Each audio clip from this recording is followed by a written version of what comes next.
Yes, Benedict, go ahead.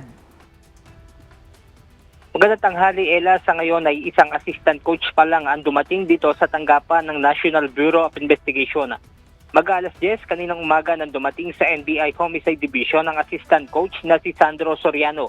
Kasama nito ang kanyang legal counsel at tumanggi na rin itong magbigay ng pahayag sa tanong ng media.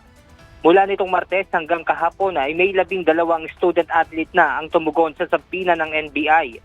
Sumipot na rin noong Martes ang dating team manager na si Christopher Epo Quimpo. Hindi naman ito nakuhanan ng pahayag ng media matapos itong dumaan sa ibang exit sa opisina ng NBI.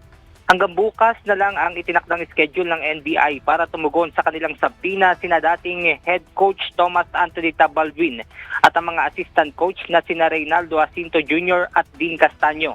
Samantala, mangangailangan pa ng karagdagang panahon ang National Bureau of Investigation para makumpleto ang kabuuan ng proseso ng kanilang investigasyon sa pagkamatay ng dalawang Ateneo de Manila University student athletes na sina Rene Baterbonia at Divine Adili.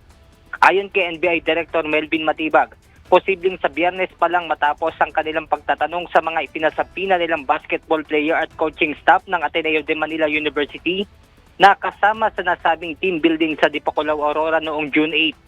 Bukas din ang inaasahang pagdalo ng personal sa tanggapan ng NBI ni Coach Thomas Anthony Baldwin. Samantala, Angkor, hindi naman nila makakaapekto sa kanilang investigasyon ang ginawang resignation ni Coach Tab sa Ateneo basketball team. At yan muna ang ating update mula rito sa Pasay City. Balik sa iyo dyan, Ella. Maraming salamat, Benedict Samson.